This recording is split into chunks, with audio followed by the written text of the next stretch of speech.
ਵਾਹਿਗੁਰੂ ਜੀ ਕਾ ਖਾਲਸਾ, ਵਾਹਿਗੁਰੂ ਜੀ ਕੀ ਫਤਿਹ। ਅੱਜ ਅਸੀਂ ਸਾਂਝ ਅਤੇ ਵਖਰੇਵਿਆਂ ਬਾਰੇ ਵਿਚਾਰ ਸਾਂਝੇ ਕਰਾਂਗੇ। ਦਰਬਾਰ ਸਾਹਿਬ ਉੱਤੇ ਹਮਲੇ ਉਪਰੰਤ ਜਿੱਥੇ ਦੇਸ਼ ਵਿਦੇਸ਼ ਦੇ ਸਿੱਖ ਭਾਈਚਾਰੇ ਅੰਦਰ ਭਾਵਨਾਵਾਂ ਦੇ ਪੱਧਰ ਤੇ ਸਮਾਨਤਾ ਤੇ ਏਕਤਾ ਦਾ ਜਜ਼ਬਾ ਪ੍ਰਬਲ ਹੋ ਗਿਆ ਸੀ, ਉੱਥੇ ਨਾਲ ਹੀ ਬੁਨਿਆਦੀ ਸਿਧਾਂਤਕ ਮੁੱਦਿਆਂ ਨੂੰ ਲੈ ਕੇ ਸਿੱਖ ਪੰਥ ਅੰਦਰ ਡੂੰਘੇ ਮਤ ਵਖਰੇਵੇਂ ਤੇ ਵਿਰੋਧ ਪ੍ਰਗਟ ਹੋ ਗਏ ਸਨ। ਸੰਤ ਜਰਨੈਲ ਸਿੰਘ ਭਿੰਡਰਾਂ ਵਾਲਿਆਂ ਦੇ ਜੀਵਨ ਕਾਲ ਦੌਰਾਨ ਹੀ ਸਿੱਖ ਕੌਮ ਅੰਦਰ ਸਿਧਾਂਤਕ ਸਾਹਬੰਦੀ ਦਾ ਅਮਲ ਨਿਖਰਵੀਂ ਸ਼ਕਲ ਗ੍ਰਹਿਣ ਕਰ ਗਿਆ ਸੀ। ਦਰਬਾਰ ਸਾਹਿਬ ਉੱਤੇ ਹਮਲੇ ਅਤੇ ਸੰਤ ਜਰਨੈਲ ਸਿੰਘ ਦੀ ਸ਼ਹਾਦਤ ਨਾਲ ਇਹ ਵੰਡ ਹੋਰ ਗੂੜ੍ਹੀ ਤੇ ਪੱਕੀ ਹੋ ਗਈ ਸੀ। ਉੱਥੇ ਇਸ ਦੀ ਅੰਗ ਬਣਤਰ ਵਿੱਚ ਤਗੜੀ ਰੱਦੋ ਬਦਲ ਹੋ ਗਈ ਸੀ। ਸਿੱਖ ਸਮਾਜ ਅੰਦਰ ਸੰਤ ਜਰਨੈਲ ਸਿੰਘ ਭਿੰਡਰਾਂ ਵਾਲੇ ਦੇ ਸਮਰਥਕਾਂ ਪ੍ਰਸ਼ੰਸਕਾਂ ਦਾ ਦਾਇਰਾ ਪਹਿਲਾਂ ਨਾਲੋਂ ਵੀ ਕਿਤੇ ਜ਼ਿਆਦਾ ਵਿਸ਼ਾਲ ਹੋ ਗਿਆ ਸੀ, ਜਦ ਕਿ ਸਿੱਖ ਪੰਥ ਅੰਦਰ ਉਹਨਾਂ ਦੇ ਨਿੰਦਕਾਂ ਦੀ ਗਿਣਤੀ ਤੇ ਪ੍ਰਭਾਵ ਖੇਤਰ ਨੂੰ ਵੱਡਾ ਖੋਰਾ ਲੱਗ ਗਿਆ ਸੀ। ਇਹਨਾਂ ਨਿੰਦਕਾਂ ਦੀਆਂ ਮੋਟੇ ਤੌਰ ਤੇ ਦੋ ਜਮਾਤਾਂ ਸਨ। ਇੱਕ ਰਵਾਇਤੀ ਅਕਾਲੀ ਲੀਡਰਸ਼ਿਪ ਜੋ ਆਪਣੀ ਖੁਦਗਰਜੀ ਤੇ ਰਾਜਨੀਤਿਕ ਰੁਤਬਾ ਪ੍ਰਸਤੀ ਦੀ ਵਜ੍ਹਾ ਕਰਕੇ ਸੰਤ ਜਰਨੈਲ ਸਿੰਘ ਨੂੰ ਸਾੜੇ ਤੇ ਦੁਸ਼ਮਣੀ ਦੀ ਨਜ਼ਰ ਨਾਲ ਦੇਖਦੀ ਸੀ।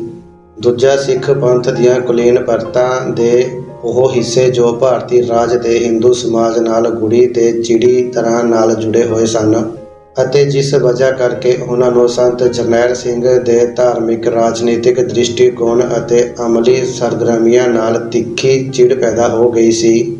ਇਹਨਾਂ ਦੋਨੋਂ ਹੀ ਵਰਗਾਂ ਦੀ ਸਾਂਝੀ ਅਯੋਗਤਾ ਇਹ ਸੀ ਕਿ ਉਹ ਸੰਤ ਜਰਨੈਲ ਸਿੰਘ ਦੀ ਰੂਹਾਨੀ ਤੇ ਅਨੁਭਵੀ ਸ਼ਖਸੀਅਤ ਦਾ ਥਾਂ ਨਹੀਂ ਸੀ ਪਾ ਸਕੇ। ਸੰਤ ਜੀ ਨੂੰ ਉਹਨਾਂ ਨੇ ਆਪਣੀ ਹੀ ਦੁਨਿਆਵੀ ਦ੍ਰਿਸ਼ਟੀ ਮੁਤਾਬਕ ਦੇਖਿਆ ਤੇ ਸਮਝਿਆ ਜਾਣਿਆ ਸੀ, ਜਿਸ ਵਿੱਚੋਂ ਸੰਤ ਜਰਨੈਲ ਸਿੰਘ ਬਾਰੇ ਉਹਨਾਂ ਨੇ ਇਹ ਆਮ ਪ੍ਰਭਾਵ ਬਣਾ ਲਿਆ ਹੋਇਆ ਸੀ ਕਿ ਭਾਰਤੀ ਰਾਜ ਅੰਦਰ ਸਿੱਖ ਕੌਮ ਦੀ ਸਥਿਤੀ ਅਤੇ ਹਿੰਦੂ ਮਾਨਸਿਕਤਾ ਦੇ ਬਾਰੇ ਵਿੱਚ ਸੰਤ ਜੀ ਨੇ ਜੋ ਧਾਰਨਾਵਾਂ ਬਣਾ ਰੱਖੀਆਂ ਹੋਈਆਂ ਸਨ ਅਤੇ ਜਿਨ੍ਹਾਂ ਦਾ ਉਹ ਬੇਬਾਕ ਤੇ ਬੇਖੌਫ ਲਹਿਜੇ ਵਿੱਚ ਪ੍ਰਚਾਰ ਕਰ ਰਹੇ ਸਨ, ਉਹ ਉਸ ਦੇ ਮਨ ਦਾ ਵਹਿਮ ਅਥਵਾ ਝੱਲ ਹੀ ਸੀ, ਹਕੀਕਤ ਨਾਲ ਜਿਸ ਦਾ ਕੋਈ ਜ਼ਿਆਦਾ ਵਾਹ ਵਾਸਤਾ ਨਹੀਂ ਸੀ। ਦੂਜਾ, ਉਹ ਨੈਤਿਕ ਕਿਰਦਾਰ ਦੇ ਲਿਹਾਜ਼ ਨਾਲ ਸੰਤ ਜਰਨੈਲ ਸਿੰਘ ਨੂੰ ਆਪਣੇ ਜਿਹਾ ਜਾਂ ਆਮ ਦੁਨਿਆਵੀ ਵਿਅਕਤੀਆਂ ਵਰਗਾ ਹੀ ਚਿਤਵ ਕੇ ਚੱਲਦੇ ਸਨ। ਆਮ ਦੁਨਿਆਵੀ ਬੰਦਿਆਂ ਦਾ ਹਰ ਕਰਮ ਕਿਉਂਕਿ ਕਿਸੇ ਦੁਨਿਆਵੀ ਸਵਾਰਥ ਤੋਂ ਪ੍ਰੇਰਿਤ ਹੁੰਦਾ ਹੈ, ਇਸ ਕਰਕੇ ਸੰਤ ਜਰਨੈਲ ਸਿੰਘ ਦੇ ਨਿੰਦਕ ਉਸ ਦੇ ਸਮੁੱਚੇ ਆਚਾਰ ਵਿਹਾਰ ਪਿੱਛੇ ਕੰਮ ਕਰਦੇ ਦੁਨਿਆਵੀ ਸਵਾਰਥਾਂ ਬਾਰੇ ਆਪੋ ਆਪਣੀਆਂ ਅਟਕਲਾਂ ਲਾਉਂਦੇ ਰਹੇ, ਜਿਸ ਵਿੱਚੋਂ ਮੀਡੀਏ ਅੰਦਰ ਤਰ੍ਹਾਂ ਤਰ੍ਹਾਂ ਦੀਆਂ ਅਫਵਾਹਾਂ ਤੇ ਉਜਾਂ ਦਾ ਬਾਜ਼ਾਰ ਸਰਗਰਮ ਰਿਹਾ। ਆਮ ਰਾਜਸੀ ਆਗੂਆਂ ਦੀ ਕਥਨੀ ਤੇ ਕਰਨੀ ਵਿੱਚ ਕਿਉਂਕਿ ਅਕਸਰ ਹੀ ਭਾਰੀ ਅੰਤਰ ਹੁੰਦਾ ਹੈ, ਅਕਾਲੀ ਆਗੂ ਜਿਸ ਦੀ ਜਿਉਂਦੀ ਜਾਗਦੀ ਉਦਾਹਰਨ ਸਨ।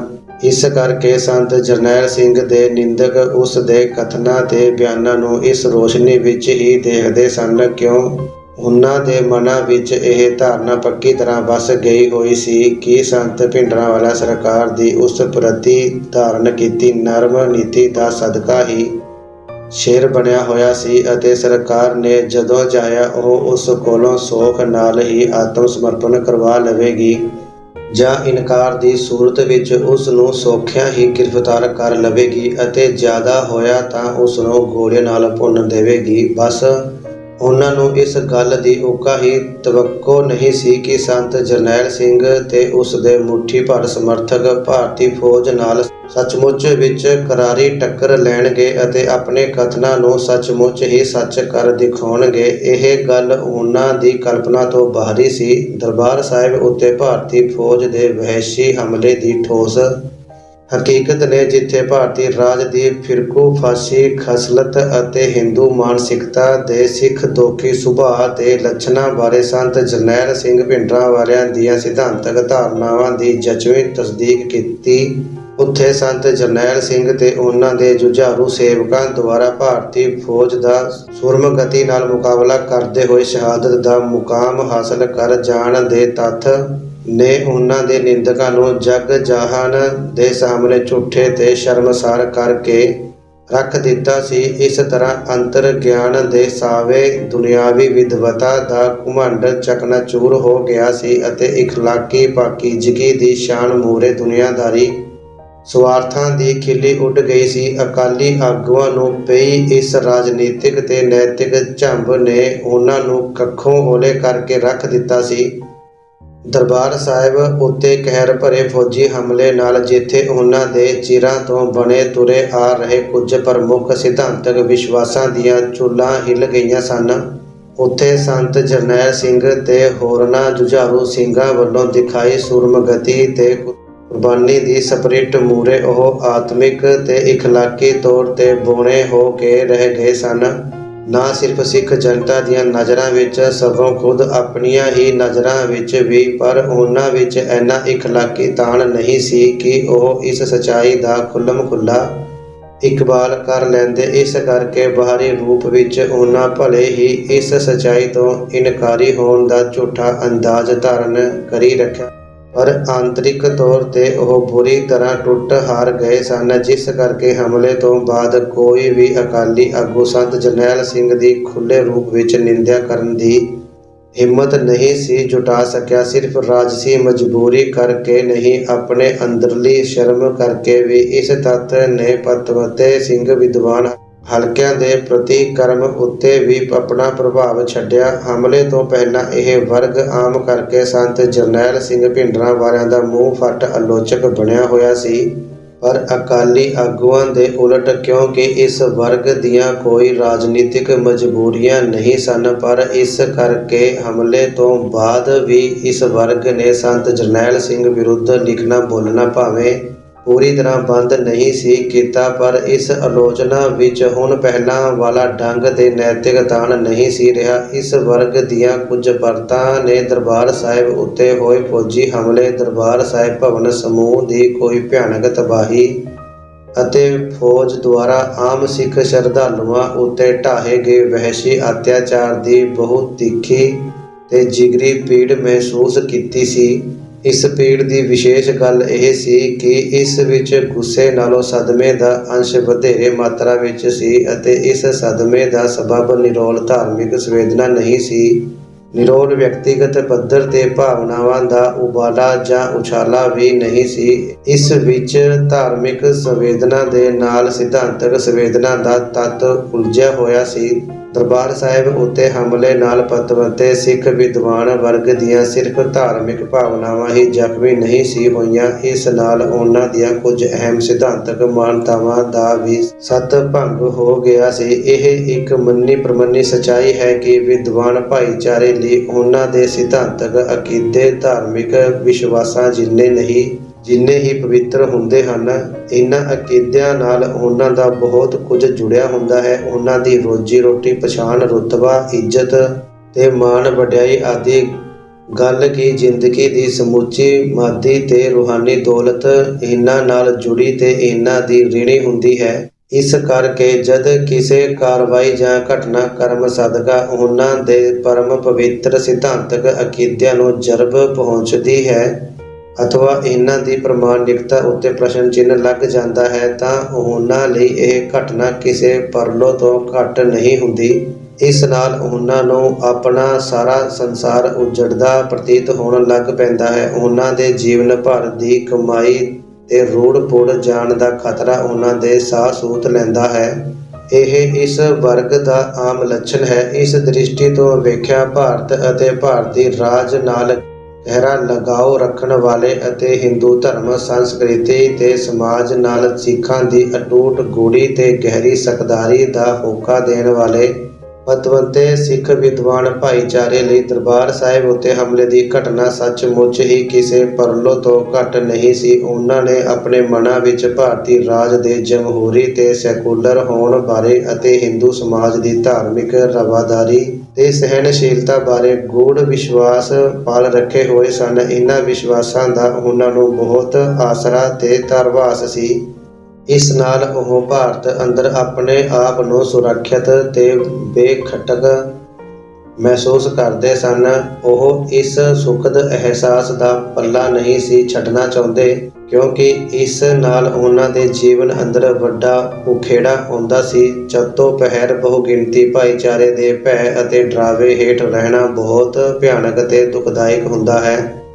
ਇਸ ਭੈ ਅਤੇ ਕਸ਼ਟ ਤੋਂ ਸੁਰੱਖਿਅਤ ਹੋਣ ਦਾ ਸੌਖਾ ਤੇ ਸਰਲ ਢੰਗ ਇਸ ਦੀ ਸੱਚਾਈ ਤੋਂ ਹੀ ਇਨਕਾਰੀ ਹੋ ਜਾਣਾ ਅਤੇ ਇਸ ਦੀ ਜਗ੍ਹਾ ਮਨ ਵਿੱਚ ਬਾਹਰਮੁਖੀ ਹਕੀਕਤ ਦਾ ਇੱਕ ਝੂਠਾ ਤੇ ਨਕਲੀ ਬਿੰਬ ਬਣ ਲੈਣਾ ਹੁੰਦਾ ਹੈ। ਜੇਕਰ ਇਸ ਭੁਲਾਵੇ ਨਾਲ ਸੋਹਣੀ ਜ਼ਿੰਦਗੀ ਬਸਰ ਕੀਤੀ ਜਾ ਸਕਦੀ ਹੋਵੇ ਤਾਂ ਇਸ ਦਾ ਖਹਿੜਾ ਕਿਉਂ ਛੱਡਿਆ ਜਾਵੇ। ਕਮਜ਼ੋਰ ਦਿਲੇ ਲੋਕਾਂ ਲਈ ਸੁੱਖ ਦੇ ਦਿਨ ਕੱਟਣ ਦਾ ਇਹ ਸਭ ਨਾਲੋਂ ਆਸਾਨ ਤਰੀਕਾ ਹੁੰਦਾ ਹੈ। ਵਿਦਵਾਨਾਂ ਵਿੱਚ ਆਮ ਲੋਕਾਂ ਨਾਲੋਂ ਵਾਧੂ ਗੱਲ ਇਹ ਹੁੰਦੀ ਹੈ ਕਿ ਉਹਨਾਂ ਕੋਲ ਮਨ ਦੀ ਕਮਜ਼ੋਰੀ ਨੂੰ ਸਿਧਾਂਤਾਂ ਦੀ ਪੁਸ਼ਾਕ ਪਹਿਨਾਉਣ ਦੀ ਬੌਧਿਕ ਕਾਬਲੀਅਤ ਤੇ ਜਾਂਚ ਹੁੰਦੀ ਹੈ। ਉਹਨਾਂ ਕੋਲ ਭਰਮ ਛਲਾਵੇ ਨੂੰ ਸੱਚਾਈ ਬਣਾ ਕੇ ਪੇਸ਼ ਕਰਨ ਲਈ ਹਮੇਸ਼ਾ ਹੀ ਅੰਤਰਮੁਖੀ ਦਲੀਲ ਤੇ ਦ੍ਰਿਸ਼ਟਾਂਤਤਾ ਦਾ ਚੋਖਾ ਭੰਡਾਰ ਹੁੰਦਾ ਹੈ, ਜਿਨ੍ਹਾਂ ਦੀ ਢੁਕਵੀਂ ਵਰਤੋਂ ਕਰਨ ਦੇ ਉਹ ਚੰਗੇ ਉਸਤਾਦ ਹੁੰਦੇ ਹਨ। ਇਸ ਕਰਕੇ ਆਮ ਹਾਲਤ ਵਿੱਚ ਉਹਨਾਂ ਨੂੰ ਦਲੀਲ ਨਾਲ ਕਾਇਲ ਕਰ ਸਕਣਾ ਅਤੇ ਹਕੀਕਤ ਬਾਰੇ ਮਨ ਵਿੱਚ ਬਣਾ ਰੱਖੀ ਝੂਠੀ ਤਸਵੀਰ ਦੇ ਮਾਇਆ ਜਾਲ ਤੋਂ ਸੁਰਖਰੂ ਹੋਣ ਲਈ ਪ੍ਰੇਰਿਤ ਕਰ ਸਕਣਾ ਆਸਾਨ ਨਹੀਂ ਹੁੰਦਾ। ਅਜਿਹਾ ਯਤਨ ਕਰਨ ਵਾਲੇ ਸ਼ਖਸ ਦੇ ਕੋਲ ਜੇਕਰ ਉਹਨਾਂ ਜਿੰਨੀ ਹੀ ਜਾਂ ਉਹਨਾਂ ਤੋਂ ਵੀ ਵੱਧ ਕੇ ਦੁਨਿਆਵੀ ਵਿਦਿਅਕ ਯੋਗਤਾ ਤੇ ਬੌਧਿਕ ਕਾਬਲੀਅਤ ਨਾ ਹੋਵੇ ਅਤੇ ਹਕੀਕਤ ਬਾਰੇ ਉਸ ਦੀ ਸਮਝ ਅਤੇ ਧਾਰਨਾ ਦਾ ਸਬੱਬ ਅੰਤਰ ਗਿਆਨ ਤੇ ਅਨੁਭਵ ਹੋਵੇ ਤਾਂ ਇਸ ਨੂੰ ਉਹ ਸੋਖ ਨਾਲ ਹੀ ਜਹਾਲਤ ਦੇ ਉੱਜੜਪੁਣਾ ਕਹਿ ਕੇ ਰੱਦ ਕਰ ਦਿੰਦੇ ਹਨ। ਉਹਨਾਂ ਵਿੱਚ ਦੁਨਿਆਵੀ ਵਿਦਵਤਾ ਉੱਤੇ ਵਧਵਾ ਮਾਣ ਕਰਨ ਅਤੇ ਅੰਤਰ ਗਿਆਨ ਤੇ ਅਨੁਭਵ ਨੂੰ ਤੁੱਛ ਕਰਕੇ ਜਾਣਨ ਦੀ ਭਾਵਨਾ ਤੇ ਰੁਚੀ ਬਹੁਤ ਬਲਵਾਨ ਹੁੰਦੀ ਹੈ, ਪਰੰਤੂ ਹਕੀਕਤ ਬੜੀ ਬੇਲਿਹਾਜ਼ ਤੇ ਬਲਕਾਰੀ ਹੁੰਦੀ ਹੈ। ਇਤਿਹਾਸ ਦੇ ਉਹ ਬੇਰਹਿਮ ਪਲ ਵੀ ਆਉਂਦੇ ਹਨ ਜਦ ਇਸ ਦੀ ਸ਼ਕਤੀ ਤੇ ਵੇਗ ਮੂਹਰੇ ਖਿਆਲੀ ਧਾਰਨਾਵਾਂ ਤੇ ਬੁੱਤ ਧਰਮ ਕਰਕੇ ਡਿੱਗ ਜਾਂਦੇ ਹਨ। ਭਰਮਾਂ ਦੇ ਸੰਸਾਰ ਵਿੱਚ ਰਹਿ ਰਹੇ ਅਤੇ ਇਸ ਦਾ ਆਨੰਦ ਭੋਗ ਰਹੇ ਵਿਦਵਾਨ ਭਾਈਚਾਰੇ ਲਈ ਅਜਿਹੀਆਂ ਘੜੀਆਂ ਕਰੋਪੀ ਸਮਾਨ ਹੁੰਦੀਆਂ ਹਨ। ਅਜਿਹੀ ਅਣਕਿਆਸੀ ਤੇ ਅਣਚਾਹੀ ਸਥਿਤੀ ਦੇ ਸਨਮੁਖ ਉਹਨਾਂ ਉੱਤੇ ਆਮ ਹੀ ਲਾਚਾਰਗੀ, ਮਾਯੂਸੀ, ਉਦਾਸੀਨਤਾ, ਬੇਯਕੀਨੀ ਤੇ ਦਿਸ਼ਾਹੀਨਤਾ ਦੇ ਰੋਹ ਹਾਵੀ ਹੋ ਜਾਂਦੇ ਹਨ। ਕਰਤਾਰ ਸਿੰਘ ਦੁੱਗਲ ਨੇ ਆਪਣੀ ਇੱਕ ਲਿਖਤ ਵਿੱਚ ਦਰਬਾਰ ਸਾਹਿਬ ਉੱਤੇ ਆਪਣੇ ਉੱਤੇ ਹਮਲੇ ਉਪਰੰਤ ਸਿੱਖ ਵਿਦਵਾਨ ਭਾਈਚਾਰੇ ਦੇ ਕੁਝ ਵਰਗਾਂ ਅੰਦਰ ਪੈਦਾ ਹੋਏ ਅਜਿਹੇ ਹੀ ਮਾਨਸਿਕ ਰੋਹ ਦੀ ਇੱਕ ਹਬਵੀਂ ਝਾਕੀ ਪੇਸ਼ ਕੀਤੀ ਹੈ। ਦੁੱਗਲ ਸਾਹਿਬ ਲਿਖਦੇ ਹਨ ਕਿ ਨੀਲਾ ਤਾਰਾ ਸਾਕੇ ਤੋਂ ਅਗਲੇ ਦਿਨ ਚੰਡੀਗੜ੍ਹ ਯੂਨੀਵਰਸਿਟੀ ਦੀ ਕੋਈ ਮੀਟਿੰਗ ਸੀ। ਮਹਿਮਾਨਖਾਨੇ ਵਿੱਚ ਮੈਂ ਵੜਿਆ ਹੀ ਸੀ ਕਿ ਮੈਨੂੰ ਦੱਸਿਆ ਗਿਆ ਕਿ ਮੇਰੇ ਮਿੱਤਰ ਮੁਬਾਰਕ ਸਿੰਘ ਵੀ ਨਾਲ ਦੇ ਕਮਰੇ ਵਿੱਚ ਠਹਿਰੇ ਹੋਏ ਸਨ। ਜਿਤਨਾ ਚਿਰ ਮੇਰਾ ਸਮਾਨ ਕਮਰੇ ਵਿੱਚ ਲਿਜਾਇਆ ਜਾ ਰਿਹਾ ਸੀ, ਮੈਂ ਮੁਬਾਰਕ ਨੂੰ ਮਿਲਣ ਤੁਰ ਪਿਆ। ਮੁਬਾਰਕ ਦੇ ਕਮਰੇ ਵਿੱਚ ਅੱਗੇ ਪ੍ਰੋਫੈਸਰ ਗੁਰਬਚਨ ਸਿੰਘ ਤਾਲਿਬ ਵੀ ਆਏ ਬੈਠੇ ਸਨ। ਕਮਰੇ ਵਿੱਚ ਮੁਤਲਕ ਖਾਮੋਸ਼ੀ ਸੀ। ਆਮਣੇ ਸਾਹਮਣੇ ਕੁਰਸੀਆਂ ਤੇ ਬੈਠੇ ਮੁਬਾਰਕ ਤੇ ਤਾਲਿਬ ਬਿਟ ਇੱਕ ਦੂਜੇ ਵੱਲ ਦੇਖ ਰਹੇ ਸਨ, ਖਾਮੋਸ਼, ਹੱਕੇ ਬੱਕੇ ਜਿਹੇ, ਕਿਸੇ ਨੇ ਕਿਸੇ ਦੇ ਮੂੰਹ ਉੱਤੇ ਚਪੇੜ ਕੱਢ ਮਾਰੀ ਹੋਵੇ। ਚੁੱਪ ਚਪੀਤਾ ਮੈਂ ਵੀ ਨਾਲ ਹੀ ਕੁਰਸੀ ਤੇ ਜਾ ਬੈਠਾ। ਕੁਝ ਚਿਰ ਬਾਅਦ ਪਿੱਛੇ ਮੇਰੀ ਚਾਹ ਵੀ ਆ ਗਈ। ਚਾਹ ਮੇਜ਼ ਤੇ ਪਈ ਠੰਡੀ ਹੋ ਗਈ। ਦਰਬਾਰ ਸਾਹਿਬ ਉੱਤੇ ਫੌਜੀ ਹਮਲੇ ਦੀ ਘਟਨਾ ਨੇ ਪਤਵੰਤੇ ਸਿੰਘ ਵਿਦਵਾਨ ਭਾਈਚਾਰੇ ਦੀ ਭਾਵਨਾਤਮਿਕ ਤੇ ਸਿਧਾਂਤਕ ਦੋਨੋਂ ਪੱਧਰਾਂ ਤੇ ਭਾਰੀ ਸੰਕਟ ਖੜਾ ਕਰ ਦਿੱਤਾ ਸੀ। ਇਸ ਨਾਲ ਭਾਰਤੀ ਰਾਜ ਤੇ ਹਿੰਦੂ ਸਮਾਜ ਬਾਰੇ ਬਣੇ ਉਸ ਦੇ ਗੂੜ੍ਹ ਵਿਸ਼ਵਾਸ ਅਜ਼ਮਾਇਸ਼ ਦੀ ਕੁਠਾਲੀ ਵਿੱਚ ਪੈ ਗਏ ਸਨ। ਭਾਰਤੀ ਰਾਜ ਨੂੰ ਜਮਹੂਰੀ ਤੇ ਸੈਕੂਲਰ ਸਮਝਣ ਵਾਲੇ ਅਤੇ ਇਸ ਦੀ ਫਿਰਕੂ ਤੇ ਫਾਸ਼ੀਵਾਦੀ ਖਸਲਤ ਦੇ ਤੱਥ ਤੋਂ ਮੁਨਕਰ ਹੋਣ ਵਾਲੇ ਸਿੱਖ ਵਿਦਵਾਨਾਂ ਕੋਲ ਇਸ ਹਮਲੇ ਦੀ ਖਾਸ ਕਰਕੇ ਇਸ ਦੇ ਆਕਾਰ, ਦੁਸ਼ਟਤਾ ਤੇ ਵਹਿਸ਼ੀਪਣ ਦੀ ਕੋਈ ਵੀ ਜਚਨਹਾਰ ਵਿਆਖਿਆ ਨਹੀਂ ਸੀ। ਹਿੰਦੂ ਸਮਾਜ ਦੀ ਧਾਰਮਿਕ ਫਰਾਖਦਿਲੀ ਤੇ ਸਹਿਨਸ਼ੀਲਤਾ ਦੇ ਸੋਹਲੇ ਗਾਉਣ ਵਾਲੇ ਅਤੇ ਹਿੰਦੂ ਮਾਨਸਿਕਤਾ ਵਿੱਚ ਲੁਕਵੇਂ ਰੂਪ ਵਿੱਚ ਪਲ ਰਹੀ ਸਿੱਖ ਦੁਸ਼ਮਣੀ ਦੀ ਫਾਸ਼ੀਵਾਦੀ ਪ੍ਰਵਿਰਤੀ ਨੂੰ ਨਾ ਸਿਰਫ ਖੁਦ ਪਛਾਣਨ ਤੋਂ ਅਸਮਰਥ, ਸਗੋਂ ਇਸ ਬਾਰੇ ਕਿਸੇ ਪਛਾਣਕਾਰ ਦੀ ਗੱਲ ਨੂੰ ਸੁਣਨ ਤੋਂ ਕੱਟੜਪੁਣੇ ਨਾਲ ਇਨਕਾਰੀ ਸਿੱਖ ਵਿਦਵਾਨਾਂ ਕੋਲ ਹਿੰਦੂ ਵਰਗ ਵੱਲੋਂ ਦਰਬਾਰ ਸਾਹਿਬ ਉੱਤੇ ਹਮਲੇ ਦੀ ਵਿਆਪਕ ਤੇ ਸਮੂਹਿਕ ਪੱਧਰ ਤੇ ਜੈ ਜੈਕਾਰ ਕਰਨ ਅਤੇ ਸਿੱਖਾਂ ਦੇ ਧਾਰਮਿਕ ਵਿਸ਼ਵਾਸਾਂ ਤੇ ਬਲੁੰਦਰੇ ਜਜ਼ਬਾਤਾਂ ਪ੍ਰਤੀ ਉੱਜੜ ਕਿਸਮ ਦੀ ਬੇਰੁਖੀ ਦਿਖਾਉਣ ਦੇ ਅਸ਼ਲੀਲ ਤੱਥ ਦੀ ਕੋਈ ਵੀ ਤਰਕਯੁਕਤ ਵਿਆਖਿਆ ਨਹੀਂ ਸੀ ਪ੍ਰਗਟ ਹੋਈ। ਨਵੀਂ ਸਥਿਤੀ ਦੇ ਸਨਮੁਖ ਉਸ ਦੇ ਸਿਧਾਂਤਕ ਅਕੀਦੇ ਤੇ ਸੰਕਲਪ ਝੂਠੇ ਪੈ ਗਏ ਸਨ। ਵਿਦਵਾਨ ਵਰਗ ਜਦ ਕਿਸੇ ਅਹਿਮ ਸਮਾਜਿਕ ਵਰਤਾਰੇ ਤੇ ਘਟਨਾਕ੍ਰਮ ਦੀ ਯੋਗ ਵਿਆਖਿਆ ਕਰਨ ਤੋਂ ਅਸਮਰਥ ਜਾਂ ਅਯੋਗ ਹੋ ਜਾਵੇ ਤਾਂ ਉਸ ਦੇ ਸਾਹਮਣੇ ਆਪਣੀ ਬੌਧਿਕ ਹੈਕੜ ਤੇ ਹੱਠ ਧਰਮੀ ਨੂੰ ਤਿਆਗਣ, ਆਪਣੇ ਸਿਧਾਂਤਕ ਅਕੀਦਿਆਂ ਤੇ ਧਾਰਨਾਵਾਂ ਦੀ ਖੁੱਲ੍ਹੇ ਮਨ ਨਾਲ ਨਜ਼ਰਸ਼ਾਨੀ ਕਰਨ ਅਤੇ ਨਵੇਂ ਪ੍ਰਗਟ ਹੋਏ ਤੱਥਾਂ ਤੇ ਘਟਨਾਵਾਂ ਦੀ ਰੋਸ਼ਨੀ ਵਿੱਚ ਇਨ੍ਹਾਂ ਅੰਦਰ ਲੋੜੀਂਦੀ ਸੋਧ ਤੇ ਰੱਦੋ-ਬਦਲ ਕਰਨ ਦੀ ਬੌਧਿਕ ਇਮਾਨਦਾਰੀ, ਕਾਬਲੀਅਤ ਤੇ ਇਖਲਾਕੀ ਜੁਵਾਰਤ ਦਿਖਾਉਣ ਦੀ ਇਤਿਹਾਸਕ ਲੋੜ ਤੇ ਜ਼ਿੰਮੇਵਾਰੀ ਆਣ ਪੈਂਦੀ ਹੈ। ਇਸ ਇਤਿਹਾਸਕ ਲੋੜ ਤੇ ਜ਼ਿੰਮੇਵਾਰੀ ਪ੍ਰਤੀ ਵਿਦਵਾਨ ਵਰਗ ਦਾ ਹੁੰਗਾਰਾ ਉਸ ਦੇ ਅਸਲੇ ਦੀ ਪਛਾਣ ਕਰਵਾ ਦਿੰਦਾ ਹੈ। ਇਸ ਅਭਾਗੇ ਤੱਥ ਤੋਂ ਮੁਨਕਰ ਹੋਣਾ ਬੜਾ ਔਖਾ ਹੈ ਕਿ ਇਤਿਹਾਸ ਦੇ ਇਸ ਸ਼ੀਸ਼ੇ 'ਚੋਂ ਸਿੱਖ ਵਿਦਵਾਨ ਭਾਈਚਾਰੇ ਦਾ ਅਕਸ ਬਹੁਤਾ ਉਜਲਾ ਦਿਖਾਈ ਨਹੀਂ ਦਿੰਦਾ। ਭਾਰਤੀ ਹਾਕਮਾਂ ਵੱਲੋਂ ਦਰਬਾਰ ਸਾਹਿਬ ਉੱਤੇ ਕੀਤਾ ਗਿਆ ਕਹਿਰ ਭਰਿਆ ਫੌਜੀ ਹਮਲਾ ਅਤੇ ਹਿੰਦੂ ਵਰਗ ਵੱਲੋਂ ਇਸ ਉੱਤੇ ਪ੍ਰਗਟ ਕੀਤੀ ਗਈ ਅਥਾਹ ਖੁਸ਼ੀ ਕਿਸੇ ਵੀ ਲਿਹਾਜ਼ ਨਾਲ ਕੋਈ ਮਾਮੂਲੀ ਤੇ ਸਧਾਰਨ ਵਾਕਿਆ ਨਹੀਂ ਸੀ। ਇਹ ਦੋਨੋਂ ਗੱਲਾਂ ਇੱਕ ਦੂਜੇ ਨਾਲੋਂ ਮੂਲੋਂ ਹੀ ਨਿਖੜੀਆਂ ਹੋਈਆਂ ਤੇ ਅਲੱਗ-ਅਲੱਗ ਨਹੀਂ ਸਨ। ਦੋਨਾਂ ਦਾ ਆਪਸ ਵਿੱਚ ਗੂੜ੍ਹਾ ਸੰਬੰਧ ਜੁੜਿਆ ਹੋਇਆ ਸੀ। ਸਿੱਖ ਵਿਦਵਾਨਾਂ ਦੀ ਇਹ ਬੌਧਿਕ ਜ਼ਿੰਮੇਵਾਰੀ ਤੇ ਨਾਲ ਹੀ ਇਖਲਾਕੀ ਕਰਤੱਵ ਬਣਦਾ ਸੀ ਕਿ ਉਹ ਉਪਰੋਕਤ ਦੋਨੋਂ ਵਾਕਿਅਤ ਅਤੇ ਇਹਨਾਂ ਦੇ ਆਪਸੀ ਗੂੜ੍ਹ ਰਿਸ਼ਤੇ ਦੀ ਸੰਤੋਖਜਨਕ ਸਿਧਾਂਤਕ ਵਿਆਖਿਆ ਪੇਸ਼ ਕਰਦੇ। ਇਸ ਨਾਲ ਜਿੱਥੇ ਉਹਨਾਂ ਦੀ ਸਮਾਜੀ ਵਰਤਾਰਿਆਂ ਬਾਰੇ ਆਪਣੀ ਸਮਝ ਹੋਰ ਡੂੰਘੀ ਤੇ ਪਕੇਰੀ ਹੋਣੀ ਸੀ, ਉੱਥੇ ਇਸ ਨੇ ਸਿੱਖ ਜਨਤਾ ਨੂੰ ਵੀ ਨਵੀਂ ਚੇਤਨਾ ਤੇ ਸਿਧਾਂਤਕ ਸੇਧ ਮੁਹੱਈਆ ਕਰਨੀ ਸੀ, ਜਿਸ ਨਾਲ ਸਿੱਖ ਸੰਘਰਸ਼ ਦੇ ਸਹੀ ਦਿਸ਼ਾ ਵਿੱਚ ਅੱਗੇ ਵਧਣ ਦੀ ਆਸ਼ਾ ਕੀਤੀ ਜਾ ਸਕਦੀ ਸੀ। ਪਰ ਅਫਸੋਸ ਬਸ ਇਸ ਮਾਮਲੇ ਵਿੱਚ ਪਤਵੰਤੇ ਸਿੰਘ ਵਿਦਵਾਨ ਭਾਈਚਾਰੇ ਦਾ ਸਮੁੱਚਾ ਵਿਹਾਰ ਤੇ ਵਤੀਰਾ ਬੇਹੱਦ ਅਸੰਤੋਖਜਨਕ ਸਾਬਤ ਹੋਇਆ। ਹਿੰਦੂ ਵਰਗ ਵੱਲੋਂ ਪ੍ਰਗਟਾਈ ਅਸੀਮ ਖੁਸ਼ੀ ਦੇ ਤੱਥ ਨੂੰ ਲਗਭਗ ਹਰ ਇੱਕ ਵਿਦਵਾਨ ਨੇ ਮੰਨਿਆ, ਪਰ ਕਿਸੇ ਨੇ ਵੀ ਇਸ ਤੱਥ ਦੀ ਤਰਕਯੁਕਤ ਵਿਆਖਿਆ ਕਰਨ ਅਥਵਾ ਇਸ ਵਰਤਾਰੇ ਦੇ ਡੂੰਘੇ ਹਕੀਕੀ ਕਾਰਨਾਂ ਦੀ ਪਛਾਣ ਤੇ ਵਿਆਖਿਆ ਕਰਨ ਦੀ ਲੋੜ ਮਹਿਸੂਸ ਨਹੀਂ ਕੀਤੀ। ਟਾਲੂ ਵਤੀਰਾ ਧਾਰਨ ਕਰ ਲੈਣਾ ਆਪਣੇ ਆਪ ਵਿੱਚ ਵੱਡੇ ਸਵਾਲ ਖੜੇ ਕਰਦਾ ਹੈ। ਉਦਾਹਰਨ ਵਜੋਂ ਪ੍ਰੋਫੈਸਰ ਦਰਸ਼ਨ ਸਿੰਘ ਮੈਣੀ ਨੂੰ ਦੇਖੋ। ਉਹਨਾਂ ਨੇ ਇਸ ਬਾਹਰਮੁਖੀ ਤੱਤ ਨੂੰ ਕਿੰਨੇ ਖੂਬਸੂਰਤ ਤੇ ਬੇਬਾਕ ਲਹਿਜੇ ਵਿੱਚ ਬਿਆਨ ਕੀਤਾ ਹੈ। ਉਹ ਲਿਖਦੇ ਹਨ ਕਿ ਸ਼ਾਇਦ ਹੀ ਕੋਈ ਹਿੰਦੂ ਹੋਵੇਗਾ ਜੋ ਘਟਨਾਵਾਂ ਦੇ ਰੁੱਖ ਤੋਂ ਬਾਗੋ-ਬਾਗ ਨਹੀਂ ਹੋਇਆ, ਘੱਟ ਹੀ ਕੋਈ ਸਿੱਖ ਨੇਤਰ ਹੋਵੇਗਾ ਜੋ ਨਮ ਨਹੀਂ ਹੋਇਆ। ਇਸ ਤਰ੍ਹਾਂ ਜਿੱਥੇ ਜਜ਼ਬਾਤ ਦੋ ਉਲਟੀਆਂ ਦਿਸ਼ਾਵਾਂ ਮੱਲੀ ਖਲੋਤੇ ਹਨ, ਇੱਕ ਪਾਸੇ ਕੁਥਾਮਾ ਹਰਸ਼ੋ ਹੁਲਾਸ ਅਤੇ ਦੂਜੇ ਪਾਸੇ ਵੱਡਾ ਭਾਰੀ ਸਦਮਾ, ਇਸ ਗੱਲ ਵਿੱਚ ਕੋਈ ਭੁਲੇਖਾ ਨਹੀਂ ਰਹਿਣਾ ਚਾਹੀਦਾ। ਉੱਪਰੋਂ ਲੈ ਕੇ ਹੇਠਾਂ ਤੱਕ ਪੈ ਚੁੱਕੀ ਇਹ ਦੁਫੇੜ ਭਲੇ ਹੀ ਬਦਖਤ ਹੈ। ਜਾਨ, ਅੰਗ ਤੇ ਜਾਇਦਾਦ ਦੇ ਨੁਕਸਾਨ ਨਾਲੋਂ ਵੀ ਵੱਡੀ ਤਰਾਸਦੀ ਹੈ ਇਹ। ਪਰ ਇਹ ਰੋਜ਼ਾਨਾ ਜ਼ਿੰਦਗੀ ਦਾ ਸੱਚ ਬਣ ਗਈ। ਇਹ ਮਹਾਂ ਦੁਫੇੜ ਹੈ ਜੋ ਸੰਭਾਵਿਤ ਤੌਰ ਤੇ ਭਾਰਤ ਲਈ ਸਭ ਤੋਂ ਵੱਡਾ ਖਤਰਾ ਹੈ। ਬਸ ਪ੍ਰੋਫੈਸਰ ਸਾਹਿਬ ਇੰਨੀ ਗੱਲ ਕਹਿ ਕੇ ਸੰਤੁਸ਼ਟ ਹੋ ਗਏ ਹਨ, ਕਿਉਂਕਿ ਇਸ ਤੋਂ ਅੱਗੇ ਵਿਚਾਰਾਂ ਦਾ ਵਰਜਿਤ ਖੇਤਰ ਸ਼ੁਰੂ ਹੋ ਜਾਂਦਾ ਹੈ, ਜਿੱਥੇ ਜਾ ਕੇ ਪਤਵੰਤੇ ਸਿੰਘ ਵਿਦਵਾਨਾਂ ਦੇ ਉਹਨਾਂ ਗੂੜ੍ਹ ਵਿਸ਼ਵਾਸਾਂ ਜਿਨ੍ਹਾਂ ਦਾ ਉਹਨਾਂ ਦੇ ਰੱਬ ਜਿੰਨਾ ਆਸਰਾ ਤੱਕ ਰੱਖਿਆ ਹੋਇਆ ਸੀ ਦੀਆਂ ਨਜ਼ਰਾਂ ਉਖੜ ਜਾਂਦੀਆਂ ਹਨ। ਇਸ ਕਰਕੇ ਉਹਨਾਂ ਦਾ ਅੰਤਰਮੁਖੀ ਮਨ ਉਹਨਾਂ ਨੂੰ ਇਸ ਰਾਹ ਪੈਣ ਤੋਂ ਸਖਤੀ ਨਾਲ ਵਰਜ ਦਿੰਦਾ ਹੈ।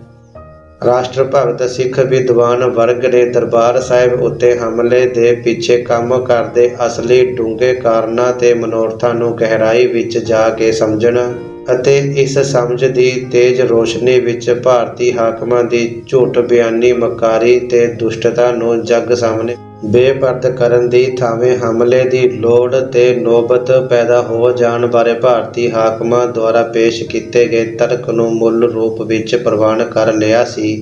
ਬਾਕੀ ਰਹਿੰਦੇ ਵਿਚਾਰ ਸੰਗਤ ਨਾਲ ਫਿਰ ਸਾਂਝੇ ਕਰਾਂਗੇ। ਭੁੱਲ ਚੁੱਕ ਮਾਫ਼ ਕਰਨੀ, ਫਤਿਹ ਪ੍ਰਵਾਨ ਕਰਨੀ। ਵਾਹਿਗੁਰੂ ਜੀ ਕਾ ਖਾਲਸਾ, ਵਾਹਿਗੁਰੂ ਜੀ ਕੀ ਫਤਿਹ।